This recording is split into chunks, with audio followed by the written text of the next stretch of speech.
I think we're about to start our mini-symposium. First of all, I'd like to welcome you to this mini-symposium that links Antarctic science with environmental protection, and having a unique opportunity to celebrate the 25th anniversary of the Madrid Protocol. Actually, it's been quite a busy year on celebrations, particularly in the last Antarctic Treaty Consultative meeting in Chile, that it was quite overwhelming of the success that the Madrid Protocol has been in the last 25 years. But before I start, I'd like to thank not only the invited speakers that kindly accepted us to work with us in the last year in planning this mini-symposium, but also particularly the people that have been working quite hard in the last year in planning this mini-symposium. Annie Quilmot from Belgium, Kevin Hughes from the United Kingdom, Gabriel Roland from New Zealand, Daniela Legit from New Zealand, that have been working with us quite closely, but also the local organizers. It's been a pleasure to be here in Kuala Lumpur, and we've been very well welcomed here. We also welcome our colleagues that have been here, that are here, from the Committee on Environmental Protection, and also SCAR SCATS.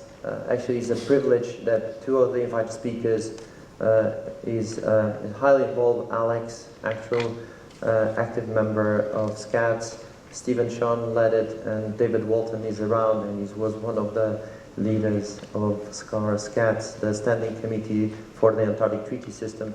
So thank you very much. Your hard work really paid off in this last year organizing this mini-symposium. This mini-symposium was initially planned, is still planned today, for you as Antarctic active scientists, the majority of you. This is our audience. This was always, since day one, to plan for you, to think, why should we link the science that you do into policy making? If you're a scientist in your research group, we consider that could be quite a challenge, and still today is. Why should you do it if you haven't done it before? Why is it relevant when you're under pressure every day to publish? Or if you don't have guidelines from your research institute, for example. Could be this a good way, for example, if you link your science into policy, to actually giving something back to the community, to reinforce the way we do science, not only today, but influence what we can do in the future in even an improved way, to minimize the impact that we can have in the environment. Could be this a good way to get a better grant, because we have a broader view on the implications on your science. But also, have you heard in the last hour how can influence the careers of early career scientists? Actually, various talks talked about conservation and led with some repercussions on policies. But we also thought, as a coordinating committee, we also thought that we also have our peers here from the Commission on Environmental Protection and others that are not scientists, and this mini-symposium is also for you. Yeah, actually, during this conference, we have various sections that link science into policy. So this is quite an important moment in time that we have today. The Antarctic Treaty, as you know, was signed in 1959 and is recognized as one of the most successful international agreements, and is something that we really appreciated. So actually what we do in the Antarctic and the science that we do and the policy that has been doing today has been recognized internationally at the highest level, but still a lot of work to do. And actually bringing science into policies can be quite a great challenge.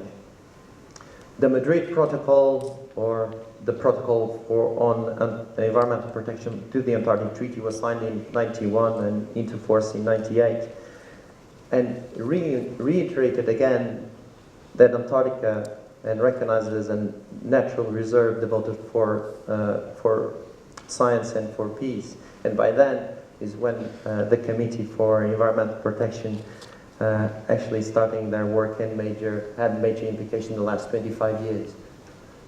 in a nutshell, what we're going to learn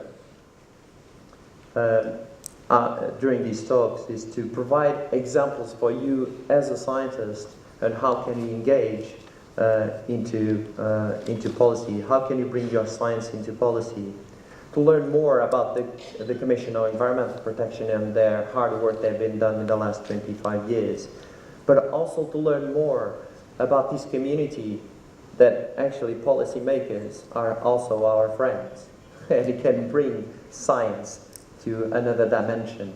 We definitely need to work together more. Just a couple of two notes before we start. Do write the questions that you might have to any of the panelists, and even if you don't have time, do please come back to us with your questions. Your input is extremely important to us, and this, we hope, while celebrating the 25th Madrid Protocol celebrations, this mini-symposium could be another boost to reinforce these connections between Antarctic science and policy. Thank you so much. My role is to give you the structure of this mini-symposium. During the 2 hours that we have, we will have a short introduction by the president of SCAR, Geronimo Lopez, then 6 colleagues who are either scientists or policymakers or a mixture of both will shortly present some aspects of their work and of the working of the functioning of the CEP, of the environmental protection. And then, because this symposium is for you, there will be about 1 hour of panel discussion. We have microphones in the corridors here, and you are really welcome to come and ask questions and have your opinions or your interrogation expressed and answered. It's because we are also involved in a scientific paper on this initiative. We are asked for recording, but if any of you had some objections to it, just tell us and we will delete the part where you were, for example, active. And also this recording will be only used for scientific purposes, and we rely on Daniela Liget stewardship on the handling of such material. So we follow all the ethical procedures thanks to her. And then please do not forget to answer the survey.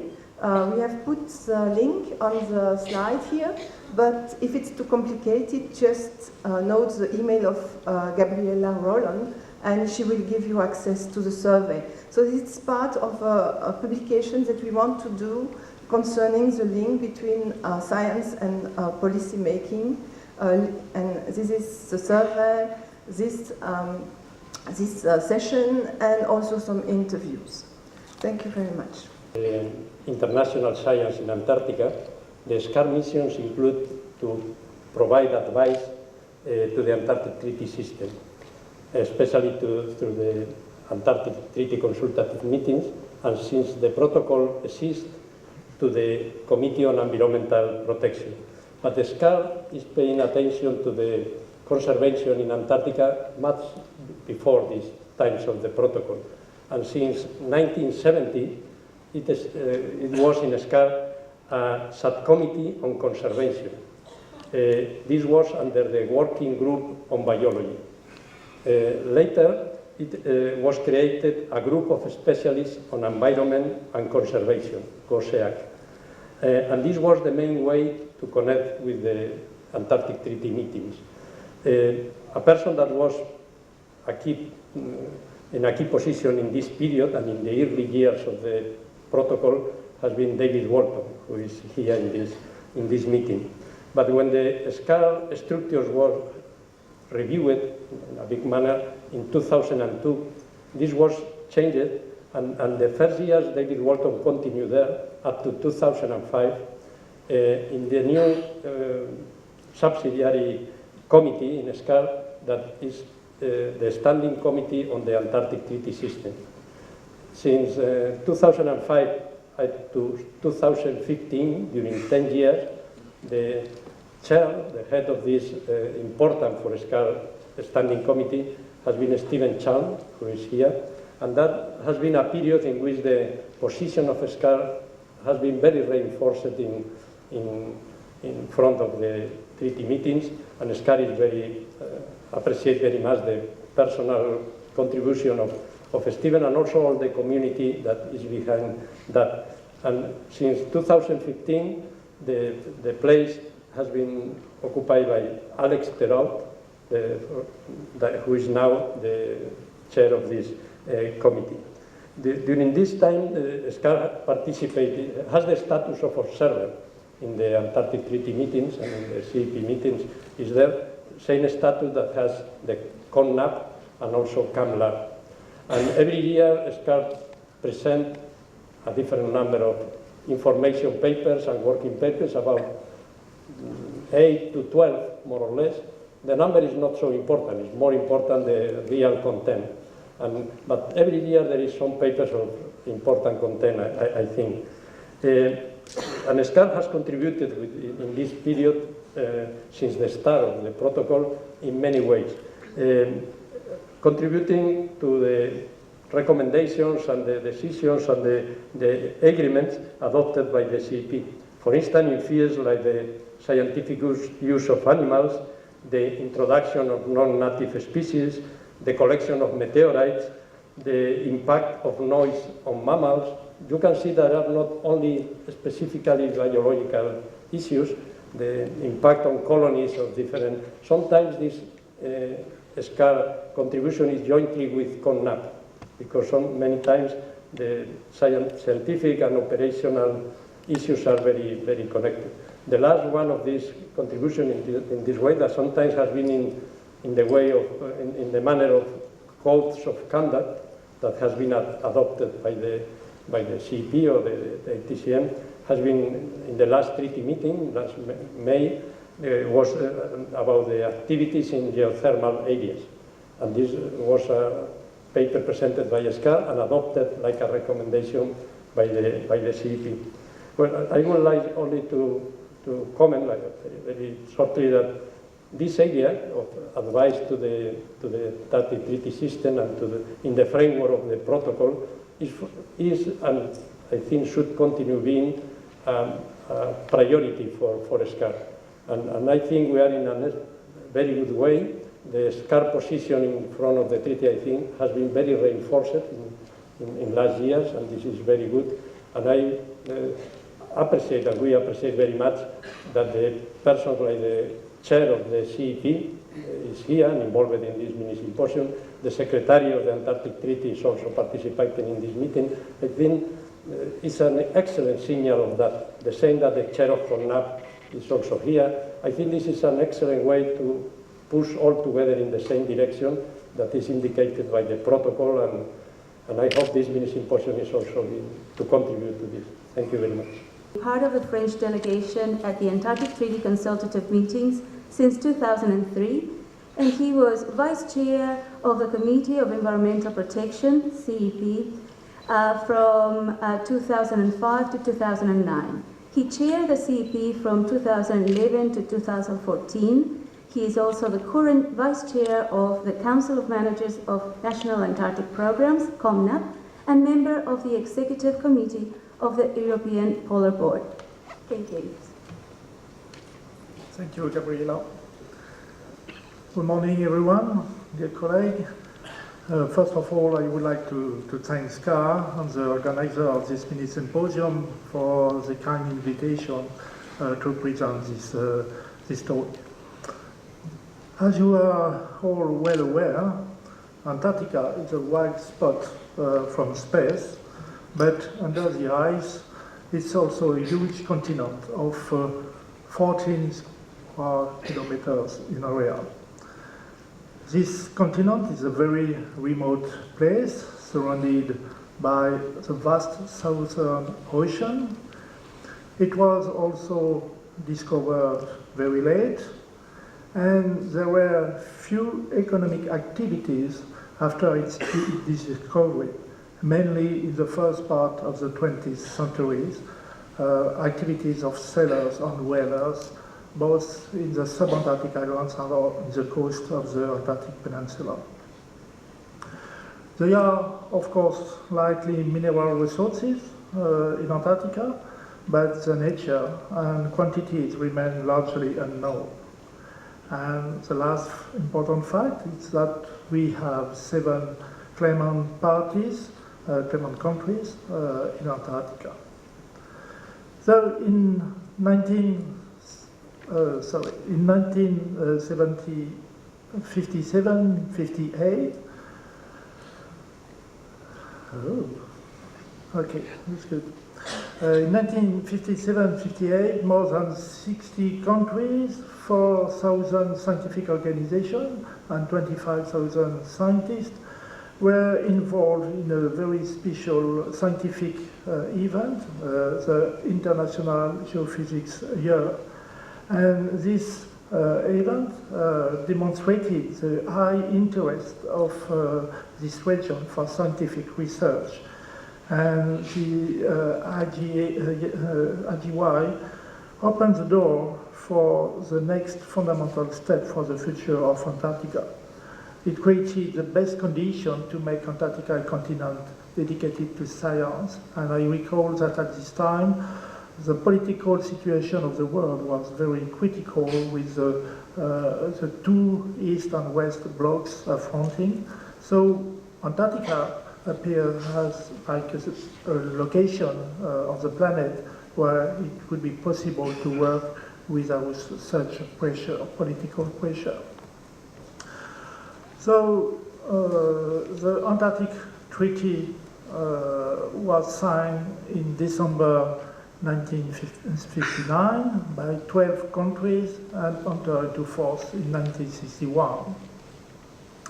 It is really a unique example of joint international governance, and it has been until now very successful, even if the principle of consensus in decisions prevents quick responses to the current issues in Antarctica.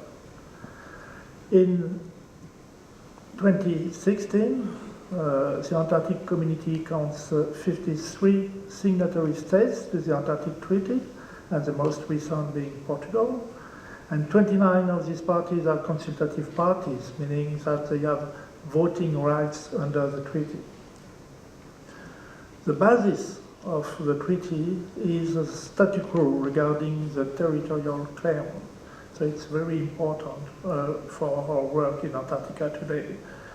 And the second basis is that this continent is dedicated to peace and science. It means that we have freedom of scientific investigation in Antarctica, freedom in station settlement, scientific station settlement, and the treaty encourages also international cooperations through information exchange, personnel exchange, and scientific observations and research exchange.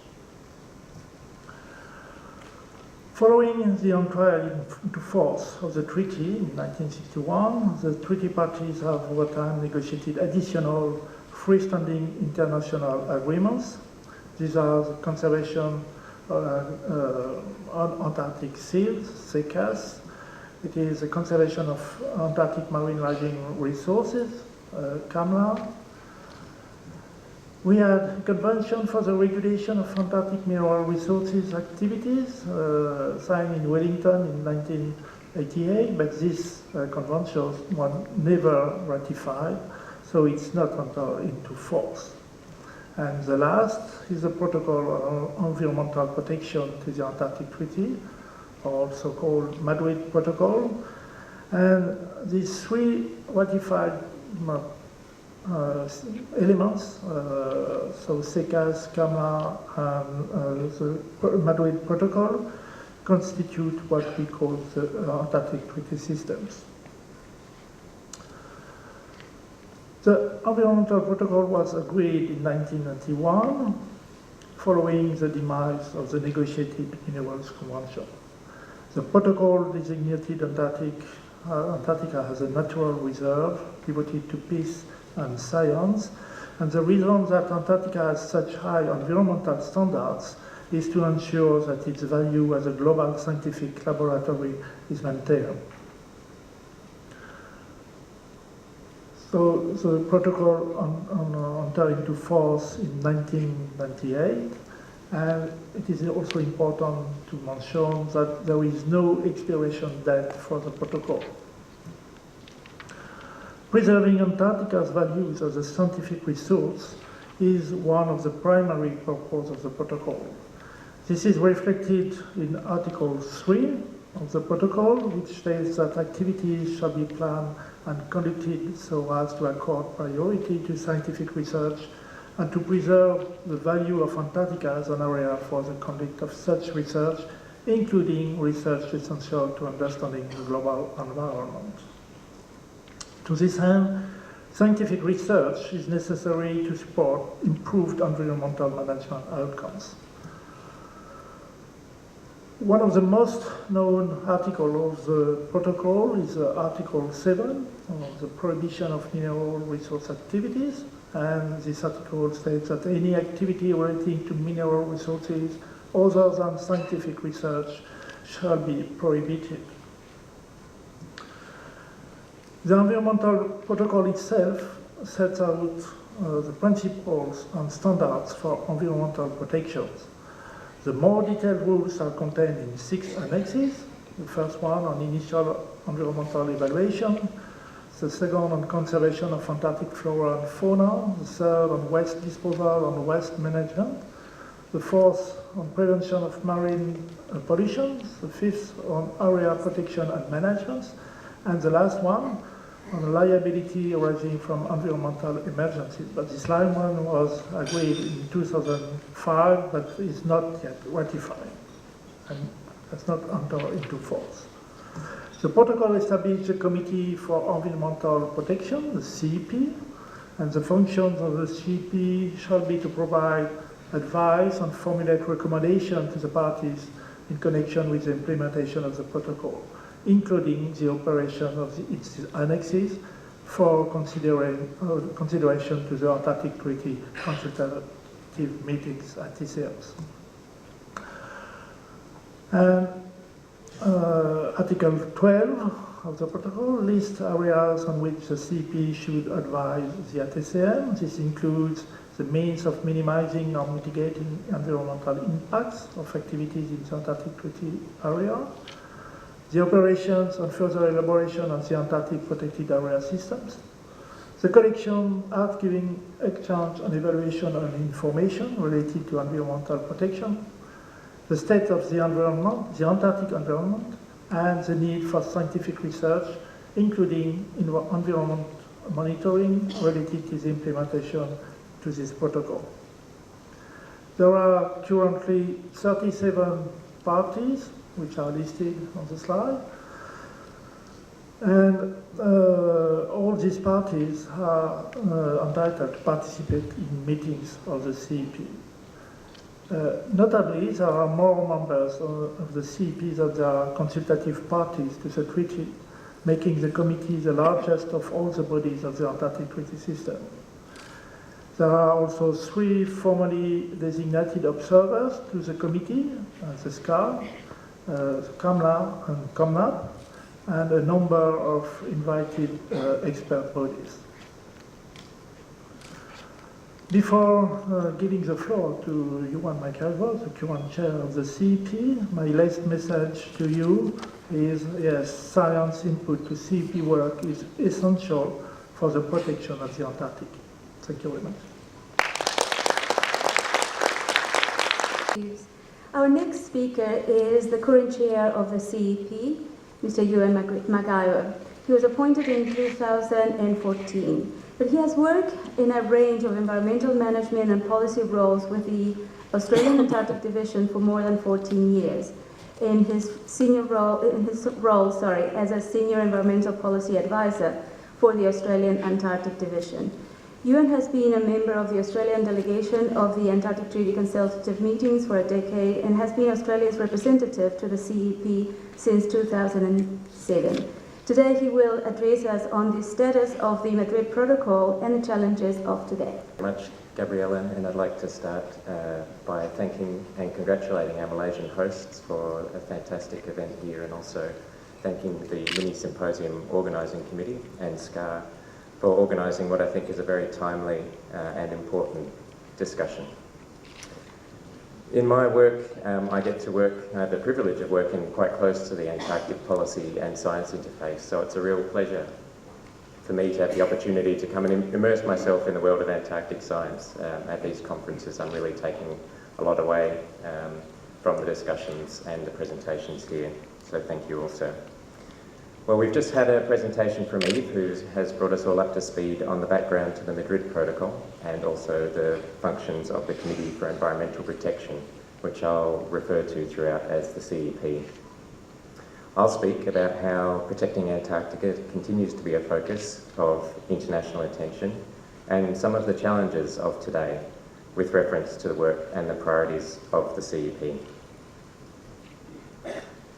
So regarding the status of the Madrid Protocol, and to begin by stating the obvious, as you've heard, the Madrid Protocol entered into force in 1998.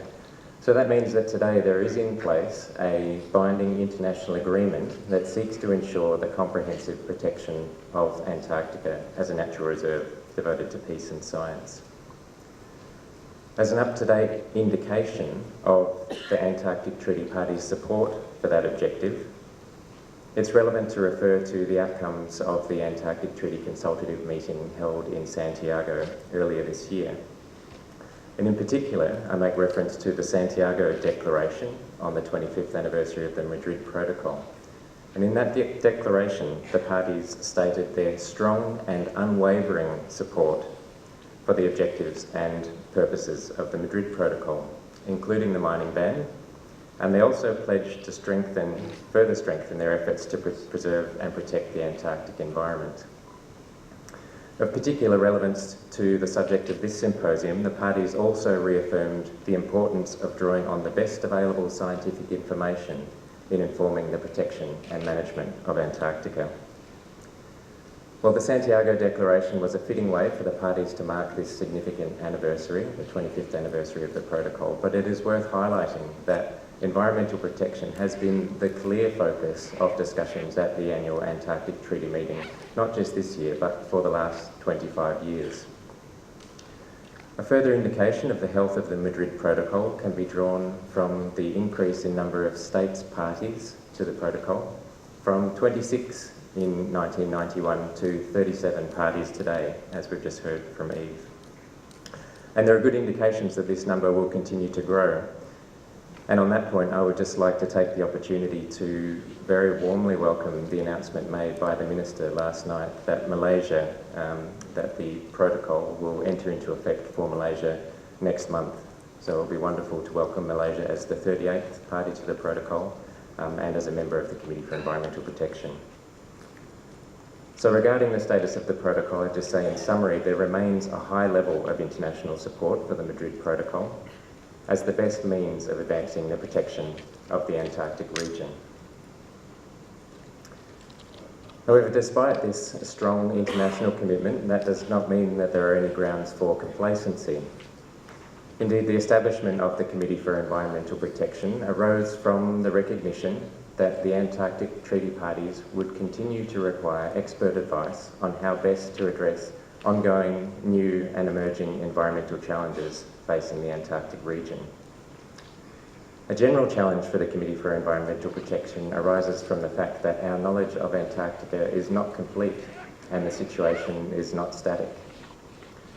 To effectively fulfil its role, the CEP requires a sound understanding of things like what is the state of the Antarctic environment, how is it changing and how is it likely to change into the future? How do human activities interact with the environment and what are the consequences of those interactions?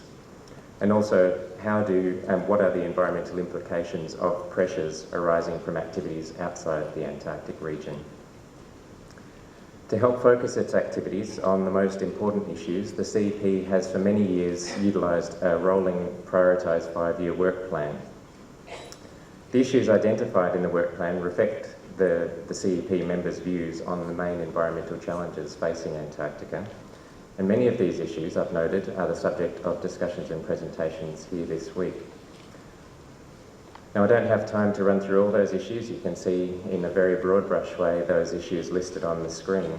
and if you're interested, you can look at the detail of the work plan, which is on the URL is provided here on the screen. But I would like to just briefly touch on some of the highest priority issues identified by the CEP, and those remain here on the screen. The first of these relates to addressing the risks to Antarctic biodiversity associated with non-native species. There's been some good progress made on addressing the risks of species being transported from outside the Antarctic region to Antarctica, and also on the basis of excellent research input provided by SCAR. But the committee has an ongoing and forward work program on non-native species that will seek to establish ways to effectively monitor for and respond to species that do become established in Antarctica. Also, to look at effective ways to address risks associated with the transport of species between bioregions in Antarctica, and risks associated with marine species introductions. The second issue relates to understanding and addressing the environmental implications of climate change in the Antarctic for the protection and management of the environment.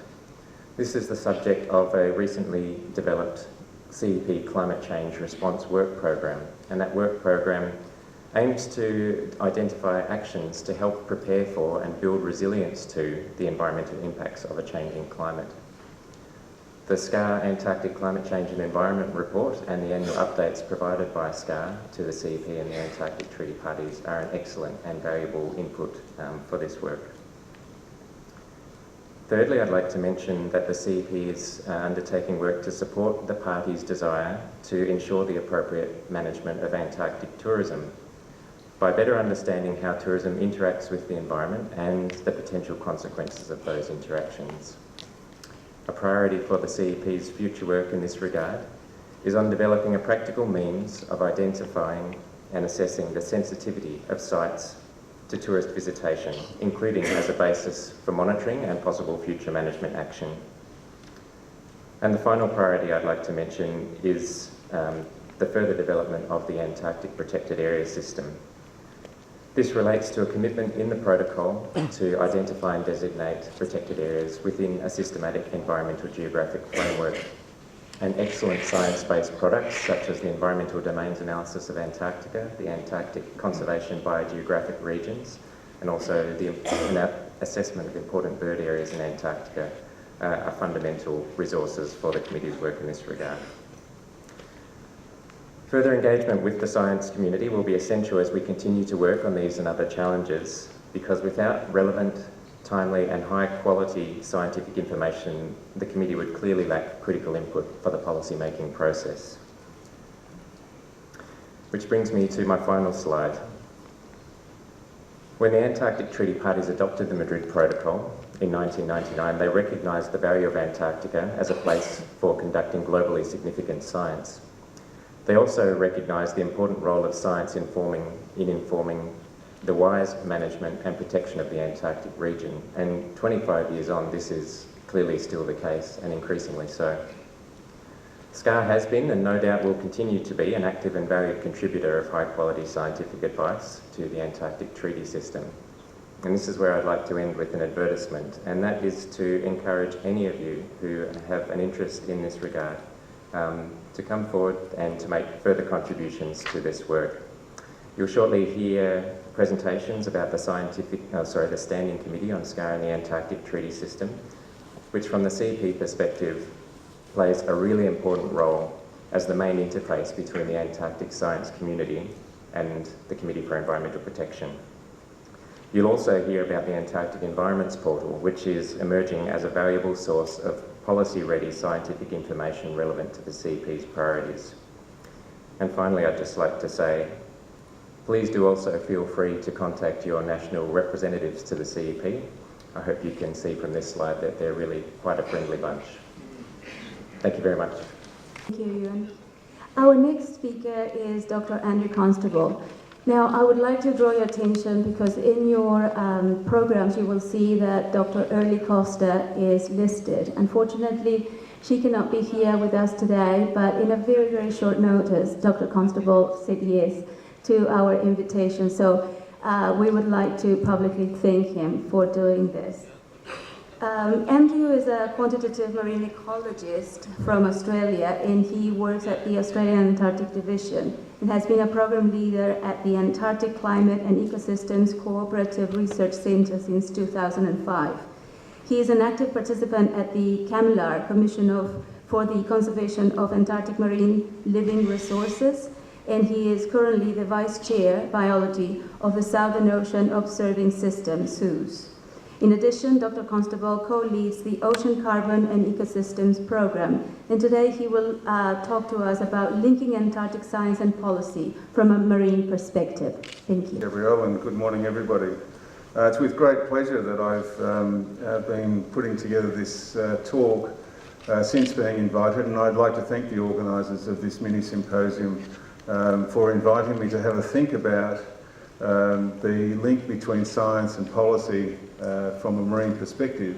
I've worked for 30 odd years in the CAMLAR environment, and I started at the same time that the Minerals Convention was being negotiated and saw the rapid transition to the Madrid Protocol over 5 years, and it was quite an extraordinary period. And science played a fundamental role in that. And what I want to do in this talk is to not just talk about it from a marine perspective, but how do you channel science into policy? And to me, the link between science and policy is not the provision of science and then take that up into policy, but it's actually the harmonisation of science and policy, and it's about scientists and policymakers working together to deliver an outcome. And the Antarctic environment is a unique environment because we have to work with consensus. If you look at the map on the bottom right, you'll see that this was produced in around about 1600. And Jennifer's talk this morning, she indicated that her model failed because it had the ice sheet extending way out into the Southern Ocean. Well, I think these cartographers got it right in 1600, and Jennifer in fact got it right, and this is a sign of what the prehistory size of the ice sheet was, and that we are in fact experiencing climate change. But it might be just uncertainty in our cartography and the scientific information going within it. So how do we deal with that? So we've heard already from Eve and from Ewan about the Madrid Protocol, and Articles 2 and 3 are essential to think about that from a science perspective. On the map you can see the solid yellow line represents the area of the Antarctic Treaty. It's the 60th parallel. And the red lines indicate the 2,000 metre isobath. Most of the interest in the Antarctic Treaty System is in waters shallower than the 2,000 metre isobath. Even the krill fishery concentrates in those areas. And so you can see that from a marine perspective, it's only a very small area compared to the entire Southern Ocean that we might be dealing with, and as well as the Antarctic continent. The CAMLAR area, which was negotiated by the Antarctic Treaty Consultative Parties after CCAS was brought into force, it was extended to take account of the polar front, and the dashed line, the dashed yellow line, indicates the extent of the CAMLAR area, but there is that area of overlap south of 60 degrees south.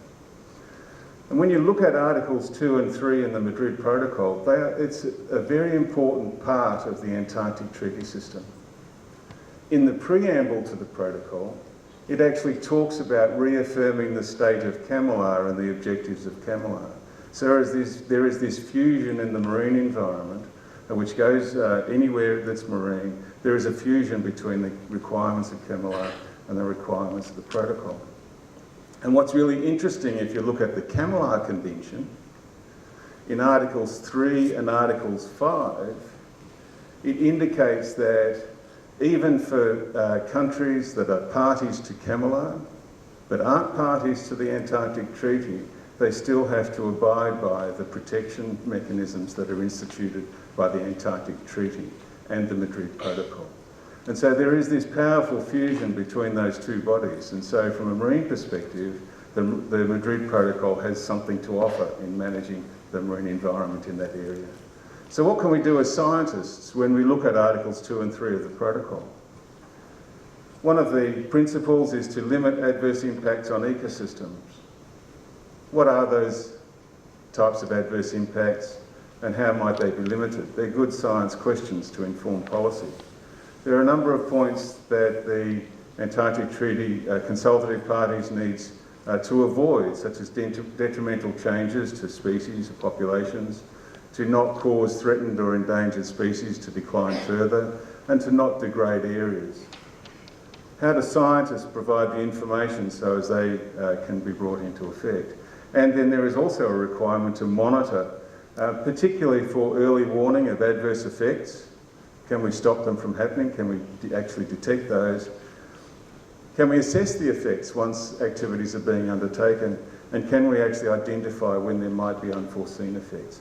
These are very important questions from a science perspective in order for the Antarctic Treaty consultative parties to do their business. What's also really important is that this information is needed, according to the protocol, this information is needed prior to activities being undertaken. The activities should be planned and coordinated and undertaken with these ideas in mind. So science has a big role to play right through this process. So what's our challenge? And here I'm going to just whip through a few slides to give you a perspective about how you can deliver science into this policy framework. Our core challenges as scientists in the Antarctic Treaty System is that decisions are based on consensus, they are evidence-based, they'll be based on science, but science itself is founded on scepticism, it's never 100% sure, and for many of us, we might get asked a very important question by a policy maker, and we'll say, well, maybe this, maybe that. There is this view over here, maybe you should talk to them too. And so we're never quite certain about what advice we might deliver, and as a result, consensus, which is agreeing to proceed, it may not be full agreement in the proposition, but it's at least agreeing to proceed. How do we actually deliver that, given that there is this debate naturally amongst scientists? Well, I think we can. But there is another challenge that we face. If we move from the top left to the bottom right, the region of interest is the region that managers are interested in. As scientists, we might do ship-based transects, or we might go drilling on the ice sheet or something like that, but we might have transects which are large scale, but they're still only small compared to the region of interest. We then have stations at particular locations or at particular times, and then most of us will spend most of our work analysing the samples. When you try and go back through all of that process, you can see to deliver science into management requires us to upscale the work that we spend most of our time on. And for me as an Antarctic scientist, and I'm sure that you've experienced, we can't do it alone. And I think that's one of the great things about SCAR and the way that it's organised and the Antarctic community is organised, is that we can actually bring scientists together to address the big questions, even though our own science is only at a small scale relative to those management questions. So how do we link science and policy? I want to just walk you through this, so don't be disturbed by the number of boxes in the flowchart, but it does show, this eventually will show the links between science and policy. That top line is the overall objectives that we see written into conventions. On the left, you'll see that what we're seeking in the Madrid Protocol and in CAMLR is the conservation and protection. And on the right, we can see that there is some idea of strategic processes for mitigation, avoidance and adaptation. And if you like, it's the CEP and the IPCC. And what they're interested in is what's the state now, what's the state likely to be, and what are the gaps in knowledge that are important for trying to see our way clear. Science plays a number of roles. How do you assess status, and how do you model the future? And I thought Rob this morning showed the importance of getting good models for looking to the future, and even though they may be uncertain, they're really important to take account of. I'm not going to go into that in further detail, but I'm quite happy to provide that for further discussion. So just in the last couple of minutes, I just want to give you some examples. Tourism and predator colonies. What do we need to do as scientists? Tourists go there, penguins change their behaviour. Do they? Good question. How do we manage that interaction between tourists and the colonies? In the long term though, what's going to happen to the colonies as a result of tourism? And I thought Jamie this morning articulated very nicely how developing models to better understand colony dynamics is going to be really important for being able to look at the effects of people on them. And in the end, we need to know about, well, what are the long-term trends in abundance? So we should be monitoring those as well. Protected areas is a really important case. I showed here the boundaries of the proposed East Antarctic representative system of marine protected areas. And these areas were designed as reference areas as well as important areas for conservation in which there would be careful management of fishing and research activities. You see more recent study by Ben Raymond and his co-workers shows the importance of different foraging habitats, and those areas are important for predators, and they allow us then to be able to monitor change if we can set them up as reference areas. So they are important roles, not only protection but also being able to tell us about the future. The big question that we face right now is, well, what's the current state of the ecosystem? We've heard about different states, so there's the krill-based system and the fish-based system, and Rowan talked about that this morning, and they will depend on the environmental states and then the relative abundance and relative importance of species will vary accordingly. But we don't know where the system is now. One of the things that a number of us are discussing at this meeting is about benchmarking the Southern Ocean ecosystem so as we can identify what is the current state of the whole of the Antarctic and Southern Ocean marine system. And then can we develop plausible ecosystem models then to start to tell us about what the consequences of change are and the consequences of human activities. So just to recap quickly, science has a very important role to play in policy and decision making. And scientists need to be able to harmonise their work and be able to work together to be able to provide the best outcomes in a policy setting. That's the key question, and I think that if you would like to see more about what questions that scientists might ask with respect to the Madrid Protocol, I encourage you to read Article 3 of the Protocol because it's a very important part of the system. Thank you. Thank you, Andrew. Our next speaker is Birgit Nierstad. Birgit is the head of the environmental management sector at the Norwegian Polar Institute based in Tromsø. She holds national and international responsibilities within the field of the Antarctic management and policy development and has been responsible for and contributor to a number of studies and assessments related to the Arctic and Antarctic environmental management. Birgit represents Norway at CEP and is also a published author in this field. Now, we had the pleasure of having Birgit in New Zealand visiting us when she was working as a project manager of the Antarctic Environmentals Portal, and today she will talk to us about her expertise in this particular project. Thank you, Gabriella, for that, and thank you to the organizers for this mini-symposium. As the other speakers, I believe this is a very important opportunity for us to interact between scientists and policymakers. And it's a pleasure to be here to talk to you. And I guess I also should say good afternoon. Now we have moved into the afternoon session of today. So I'm here today to let you know why and how you can and should give your research policy impact.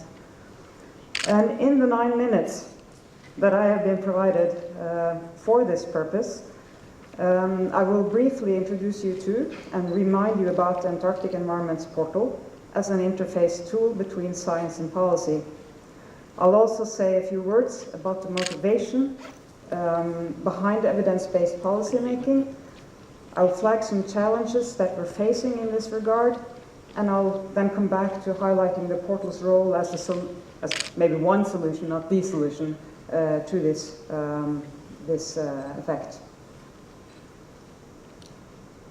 So, to talk about the portal, which is the title, really, of my talk, let me just run through some of the basics of it. The Antarctic Environments Portal was formally launched in 2015, so only 1 year ago, after having been developed over a number of years on an initiative from New Zealand. The Antarctic Environments Portal is a web-based available source of defensible information on environmental issues targeted at managers and policymakers. In particular, it targets the members of the Committee for Environmental Protection, the CEP, as we've heard about, and the Antarctic Treaty parties. The portal aims to close the increasingly growing gap between the scientific knowledge and masses of it on the one hand and the policy making on the other. The portal consists of short articles on a variety of management relevant topics. And I think when you go into the portal and look there, you'll see a number of those issues that Ewan pointed to in his talk about the CEP priority issues. You will see these reflected in the topic list in the portal today. The articles in the portal conform to a prescribed style, are apolitical, contain no recommendations, and aim to provide an accurate representation of the current state of knowledge contained in the peer-reviewed literature on the topic in question. The content is developed by key scientific experts and is subject to a robust editorial process. I'm sad, even though this is a topic of my topic, I mean the theme of my topic, time does not allow me to go into the details of the portal, but I urge you to visit environments.aq and note that address, environments.aq, and take some time to explore the portal and its content if you have not done so already. And if you have, you might want to do it again. It's evolving constantly. I would, however, like to stress that the Antarctic Treaty Parties have recognized the portal as an important source of scientific information. They have also requested that SCAR use the portal actively to provide scientific advice to the parties, and have furthermore encouraged all scientists to participate in preparation and review of articles for the portal. And all this you can find back in Resolution 3 of the Antarctic Treaty Consultative Meeting of 2015, 1 year ago.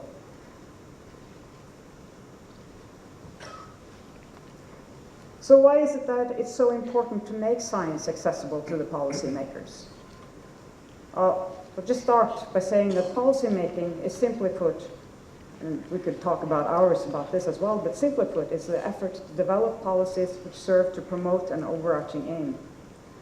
In the Antarctic context, the Environmental Protocol, which we are celebrating here today and we have talked about, constitutes the framework for the development of environmental policies, setting overarching goals and directing actions towards protection and conservation. There are, of course, other drivers and interests that frame policy development in Antarctica as well, but I'm not going to dwell or go into details of these today. Policies should and are normally developed on the basis of a broad analysis and assessment of all available and relevant information. It is important to note in this context that it has over the last decades become more and more important to build environmental policies upon a foundation of a solid and robust systematic review of scientific evidence, rather than on perceived knowledge and the precautionary principle only. There's not two different things, but there's a shift towards even more standing on the evidence itself to make the decisions more robust in making. That scientific evidence plays such a key role in Antarctic policymaking is not only a flashy thought or wishful thinking, but it is clearly stipulated as a prerequisite in the Environmental Protocol, I would argue. The protocol, in fact, specifically invites the science community to contribute to the shaping of Antarctic environmental policies, as well as request the policy shapers to make use of such contributions. And I refer here to Article 12.2, which you can see on the screen, and Article 12 has been up on the screen earlier today as well. SCAR in particular plays an important role in putting forward a scientific basis for the policy deliberations. We've heard that already stated by other speakers, and I'm sure you'll hear more about it from Stephen and Alex as they take the floor after me. There's a vast and increasing amount of research being undertaken in Antarctica, but I'd argue that neither the individual members of the CEP, the committee itself, nor SCAR really have the sufficient organizational means to carry out in-depth analysis of the scientific basic for all issues that are and have been under discussion by policymakers. A strong interface between science and policy will, however, be even more essential for future decision-making as activities in Antarctica increase and diversify. So that is, as Antarctic conservation becomes more and more complex, the more important it is to ensure the best possible foundation to build policies upon. Collecting and understanding the scientific evidence is not a straightforward task. From the policy-making side of things, the difficulties can possibly be summarized in the 4 overarching points that I have put up on the slide here. I cannot, again, I could probably talk for hours about this, but very shortly. Firstly, knowledge and understanding is normally produced as pieces of a puzzle in which seemingly similar studies may contain hard-to-see nuances of importance. Findings from different studies may seem to contradict each other. Results may be very location or region specific. Now, this is looking from a policymaker's side, looking into the research results. Secondly, there's a constant production of new pieces to the puzzle. You can see that my pictures actually make sense if you listen to my words here. So there's a constant production of new pieces to the puzzle, and the rate of production is increasing. The total amount of available information is becoming incredibly large. Thirdly, the detailed, specific, and complex scientific publications that put forward the results, so scientific articles, are rarely readily or easily understood by non-experts. And in this case, policymakers are non-experts. They're experts in their field. In short, to see the management needs and in order to be efficient in the decision-making process, policymakers need easy access to the full picture.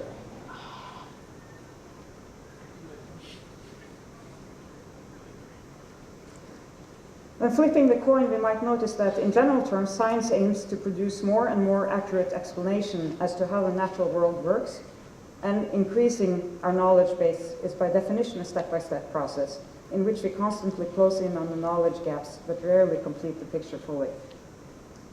There is little professional incentive to communicate science to other user groups than the science community itself. And furthermore, there's a fear that the evidence provided by the scientists is used in a manner which might be considered haphazardous from a science viewpoint, where, for example, uncertainties and important details are ignored. And I think Andrew sort of pointed to some of those issues in his talk just recently.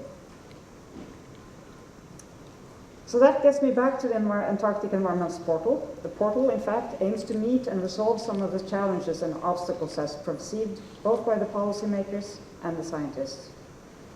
It synthesizes current understanding and puts forth a fuller picture of selected priority issues, and thereby gives policymakers easy access to scientific evidence in a format that can be readily used for the purpose of policy and management.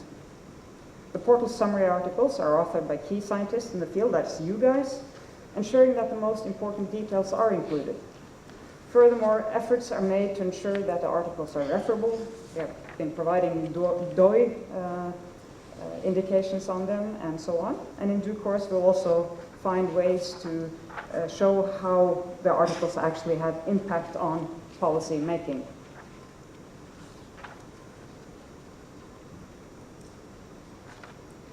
So to summarize, and I know this is very short for actually trying to present the portal, but to summarize, harnessing scientific knowledge to support and inform policy shaping is essential for sound and robust management decisions.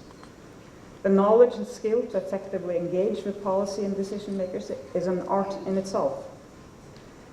The packaging of the evidence is an important yet surprisingly difficult aspect of the art. But here is where the Antarctic Environments Portal comes in, because it provides the scientific community with a ready-to-use and efficient, scientifically sound mechanism for presenting and packaging scientific evidence to the policy and management community. The portal provides the policymakers with an easy access information platform for use in the Antarctic decision-making context. So maybe the crux of what I'm saying then is a collaborative and concerted effort between the science community and the policymakers towards an expanded use of the portal will over time be bound to have substantial impact on the way and manner in which Antarctic environment's policies are shaped and implemented. And I believe this can only be for the good of the future Antarctica. So my message to you all is to go home, not right now, but soon. See how you can contribute to the portal, You have gotten a pamphlet in your package, in your bag, and you're registered for the meeting. It says, you know, I have an idea for the portal. Look at it, provide your input, and contribute, and let's do it together. Thank you.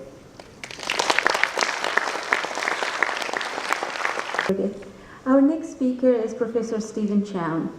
Professor Chown is the head of the School of Biological Sciences at Monash University in Australia. In addition to his work in the fields of microecology, evolutionary physiology, and invasion biology, Stephen has been heavily involved in both science and conservation policy development for the Antarctic region as a SCAR representative to the CEP. His professional achievements have been internationally recognized. In 2014, Stephen was awarded the SCAR Medal for Excellence in Antarctic Research. In 2009, he was the Martinius Prize and the Zoological Society of Southern Africa Gold Medal, as well as receiving the South African Antarctic Gold Medal. Thank you, Gabriella, for that kind introduction. Thank you to Jose and the committee for inviting me to participate in this really interesting and timely symposium, and to our Malaysian hosts for an excellent meeting and a fantastic icebreaker last night, which was exceptionally enjoyable.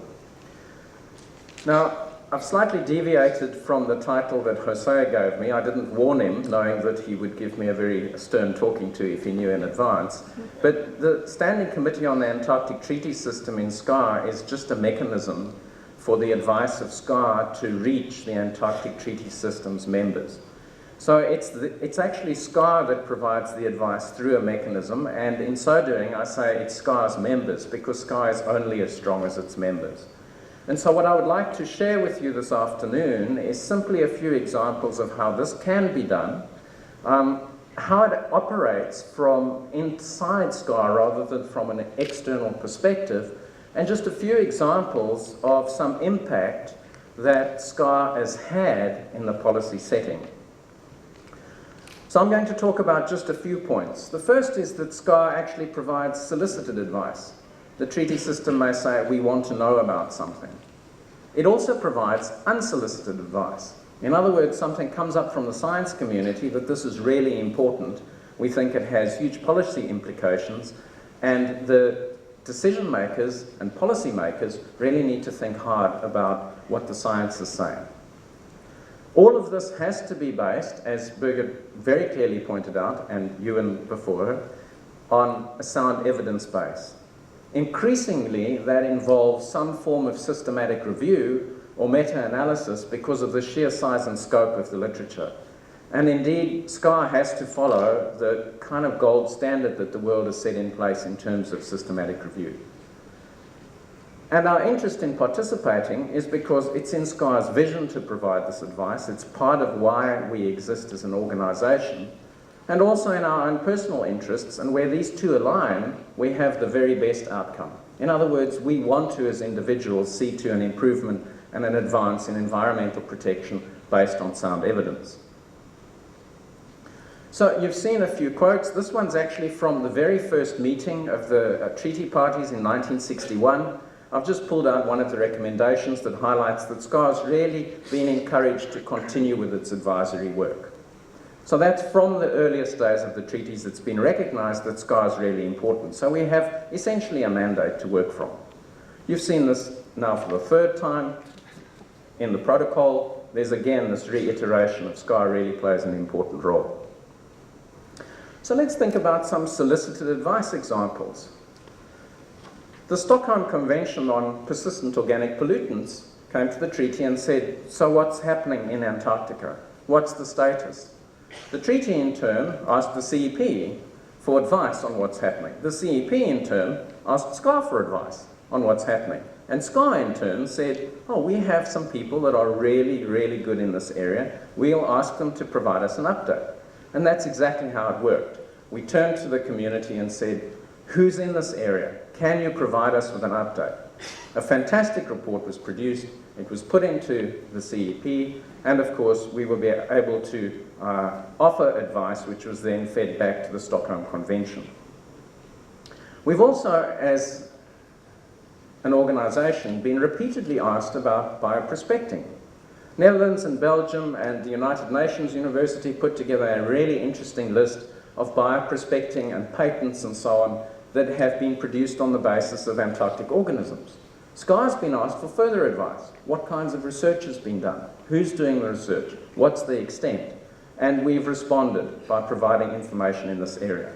And finally, we've also been asked about wildlife disturbance, and Andrew raised that very clearly, that there's all sorts of interesting and new scientific means to provide feedback on wildlife disturbance, not only from tourism, but also from our own activities. So these are examples of classic solicited advice. We get asked a question and we respond. Of course, SCAR is quite a small organisation, so it doesn't necessarily respond to every request for advice, because there's some that we simply can't cope with. And I think that's an important thing for the community, because we have to also be able to say, we can't handle it at the moment, or the evidence is actually not strong enough to provide you with any clear advice just at the moment. Southern giant petrels is a good example of a request for advice, where in about 2006, the Committee for Environmental Protection was thinking about specially protected species and identified southern giant petrel. Turns out that there weren't that many accumulated data, so SCAR held a meeting in 2008, and in the same year reported back. The key point of this example is that SCAR actually reached out to a number of other organisations, such as BirdLife International, and said, can you help us with an IUCN Red List type assessment?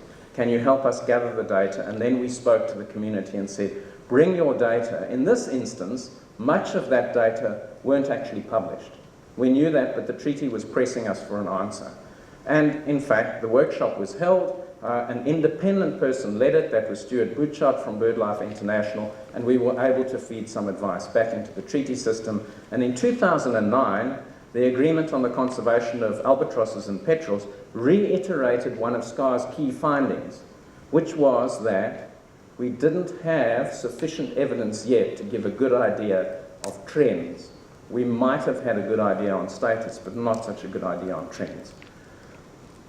What we have to think as a community is, how has that fed back into our science funding? Because we're not only a group that provides advice, we're also a group of scientists that talks to our funding agencies about key areas of significance. And I think here, as a scientist talking back to the policymakers, because of course we can do so, that link between some of the advice that's coming through and the higher level policies in the treaty, and then the way funding is dispersed nationally, is a link that perhaps needs some more thought into the future. What about unsolicited advice? Well, I think David Walton was very good at giving unsolicited advice throughout his tenure, and one of the key areas that he identified was that to identify specially protected species, in fact, the CEP could look to the IUCN's Red List process and learn from it. That was a piece of unsolicited advice that worked very, very effectively and was taken up.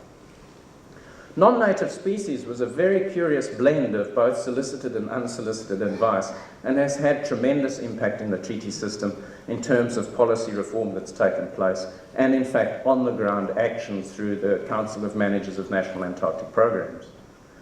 And of course we've heard of environmental change and change impacts.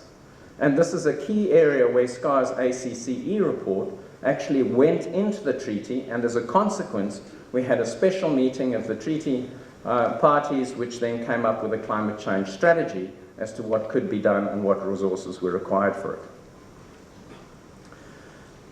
Key to SCAR's activity here is that SCAR's vision, its strategic plan, actually says that we should identify issues emerging from greater scientific understanding and bring them to the attention of policymakers.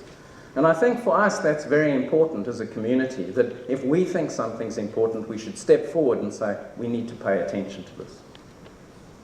I'll give you an example. In the current, or at least the past CEP meeting, I had a discussion with some colleagues that were present, and I hope I haven't misrepresented what was actually somebody talking to me about what one of the statements was, and that was that there was real interest in the Ross seal.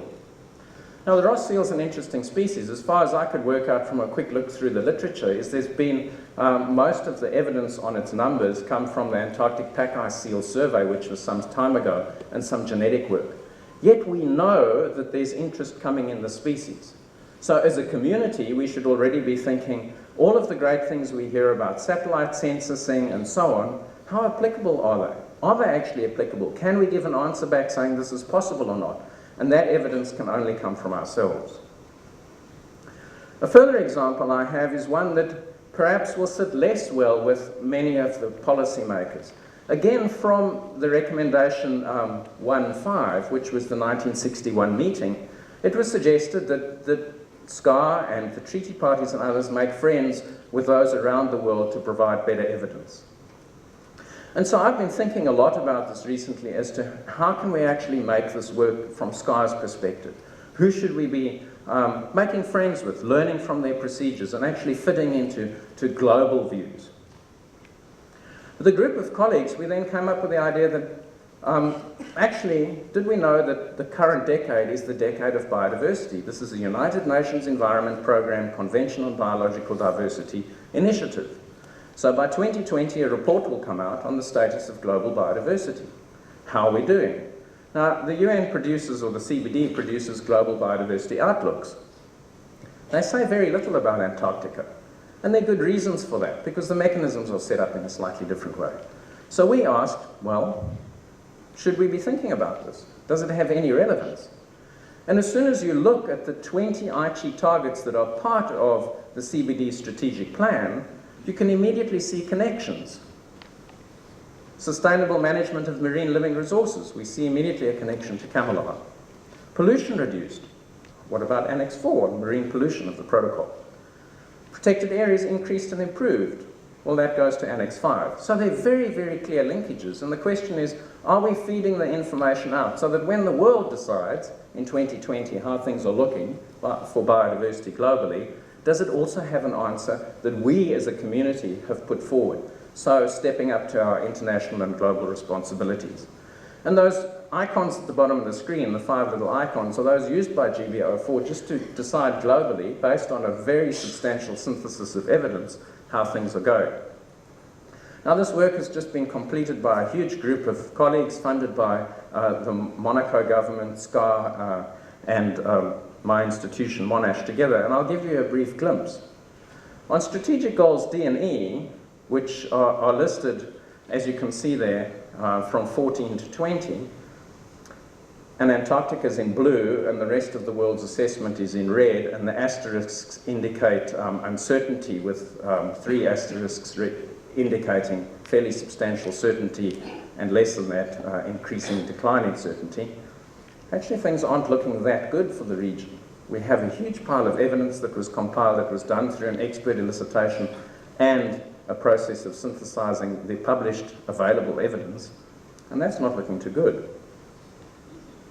Overall, and we put this out, this is clipped out of the SCAR website, the biodiversity outlook based on this basis for the Southern Ocean Antarctica appears to be no better than for the rest of the world. And if you're an optimist, it's no worse than the rest of the world.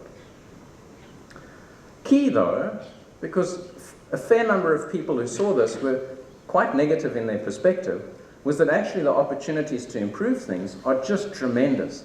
This is a small community. We have a very direct link to the policy world. And I think from a SCAR perspective, that's a key message that I want to leave with you today, is actually we have one of the easiest science to policy transitions that exists given the scope of international organizations elsewhere. We really are able to do so. In fact, we're doing so in this room. We have people sitting here asking, how can it be done? And what are the mechanisms from each side? How do we bridge the language barrier that's so typical of science policy interfaces? So just to leave you with the key messages again, we provide both solicited and unsolicited advice. It has to be evidence-based. We have to facilitate science. That's SCAR's role, but that science also feeds into policy.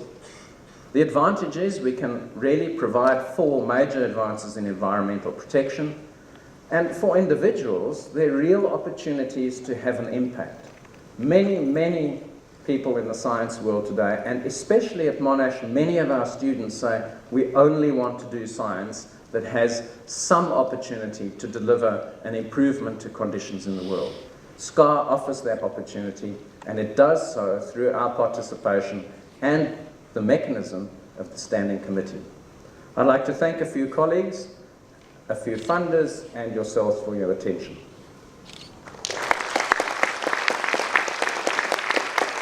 Spatial ecologist at the Australian Antarctic Division, where he is a senior research scientist and section head of the Biodiversity Conservation section. Alex is also an adjunct senior fellow at the Fenner School Environmental and Society of the Australian National University. Presented this mini-symposium. The title of my talk, again, I've changed it slightly from what Jose asked me to do, but really it's covering the same key aspects. Path to impact. How can scientists influence Antarctic policy? Now I look around this room and I see a number of Antarctic scientists who have used very high quality science to make a successful transition into policy change. But I also look around and I see probably an equal number of people for whom that pathway isn't as clear. So I'm going to step back from the detail a little bit in my presentation. I'm going to talk about some broad ideas that my colleagues and myself have used as we try our very hardest to use science to influence Antarctic policy. And the first thing that I'd like to talk about is passion. Passion drives a lot of the work that we do in Antarctica. Why else would we go down and spend time away from our loved ones in harsh, cold environments if we weren't passionate about what we do? Now, some of the most successful science into policy transitions that I'm aware of have started with a passionate person or a group of passionate people. So it's hard to overstate the importance of being passionate about what you do if your burning desire is to make policy change in Antarctica. Don't work on aspects of Antarctic science that are going to improve your H-index. If you have a burning desire to change Antarctic policy, work on something that you're passionate about. And people are passionate about a whole range of aspects of Antarctica. We have people passionate about penguins, springtails, rocks, all sorts of aspects of the terrestrial and the marine environments. And it's these ecosystems, these aspects that we can work on, increase our understanding and influence policy change. Another really important aspect of influencing Antarctic policy is identifying priorities. Now, more or less, every organisation has priority areas. There are national priorities. What's important to your country? Now, if you can talk to your policymakers, communicate with them effectively, and I'll talk a little bit more about that shortly, understand the priorities, link that perhaps to what you're passionate about, you're off to a really good start. And the same at an international level. What's important to the treaty? Ewan really clearly articulated what's important to the CEP. Again, that's a great starting point where you could target your research if you want to make a difference in Antarctic policy. As Stephen so clearly pointed out, SCAR's also a great place to start. The SCAR scientific research programs, for example, have implementation plans. For ones like Antico, for example, there's some real clear guidance in terms of some research priorities that you could work within and affect policy change. Priorities aren't the be-all and end-all of this, however. As a number of my fellow speakers have pointed out, emerging issues can also be really important. And again, SCAR's a great place to bring these emerging issues, increase their profiles, and then bring them to the instruments of the Antarctic Treaty and affect policy change. Now, communication may seem like a no-brainer, and to be honest, it's one of the key elements of getting your good quality science into the policy arena and affecting change. Now, scientists and policymakers aren't quite as different to each other as this Salvin's albatross and a red-crested penguin. There's no doubt that there's some good communication happening in several parts of the world between policymakers and scientists. And there's also no doubt that in other parts of the world, this communication could be improved. Communicating with your policymakers is a key element of success in transitioning your science into policy successfully. And this can happen at multiple levels, as I just said, happening at the national level, but also at the international level, engaging other countries in your research. If it's not possible to undertake multinational research, disseminate your findings as widely as you can. Engage with other countries after the fact. Engage with other countries researchers engage with other countries' policymakers. The more engagement, the more communication that you have at national and international levels prior to trying to achieve policy change, the more successful you are likely to be in making that transition. Publishing can be one of the most effective ways of communicating your research findings. Now, this is a challenge. This is a challenge for those of us in government agencies, for example, where publishing your research may not be the highest priority. But nevertheless, it's hard to think of a stronger evidence base for policy recommendations than publishing your work in a high-quality scientific journal. It has the added advantage of being independently assessed, and through this submission, review and publishing process, it's more than likely that your work has been improved. Publishing in good quality journals also allows for wider dissemination of your research. It makes it, in many cases, more accessible, even to the point of getting beyond the Antarctic community, for which many of us are focused. Getting that sort of dissemination, getting that sort of profile to that sort of level can be a key element in making policymakers sit up and take notice of what you're doing. My fellow speakers have done an excellent job of talking about the Antarctic Treaty System. We have a real advantage as Antarctic scientists because we actually have the Antarctic Treaty System. The Protocol on Environmental Protection to the Antarctic Treaty System is quite specific about mechanisms for conserving and protecting Antarctica. You need to take advantage of these explicit directions. The Protocol gives us such clear guidance on so many aspects of potential research interest that it really does put us in a good position to hit the ground running in terms of affecting policy change. In my mind, the CEP and CAMLR are really the powerhouses of the treaty. They have the capacity to both generate and implement change. And engaging with these organisations, these instruments of the treaty, are exceptionally important in the transition from high-quality science to policy change. The other thing that I'd like to note about engaging with these bodies is that it is super, super important to have clear objectives and realistic expectations. These sorts of expectations can be tempered, or they can be, if you like, worked out by engagement and communication prior to coming to these bodies. And that's one of the big advantages of that sort of prior engagement, is understanding what people are likely to be ready to accept. As Andrew clearly pointed out, it's a consensus system. Everybody, every single party has to agree. And for this to happen, you really need to make a convincing case. And finally, I'd just like to talk about the pathway, how to engage with these bodies. So you can do it nationally. Talk to your policymakers, understand what their priorities are, how do these link in with what you're interested in, and try and work with them to take your work into the CEP or CAMLR for that matter.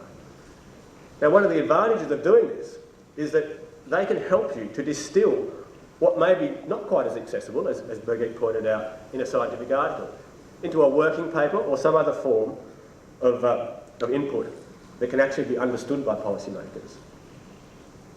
SCAR provides you with a number of avenues of also, a number of ways of getting into these bodies, if you like. In particular, though, the Standing Committee to the Antarctic Treaty System, its main role is doing this. And so we're very supportive of this type of research, but we're also very supportive of hearing about emerging issues, as Stephen pointed out.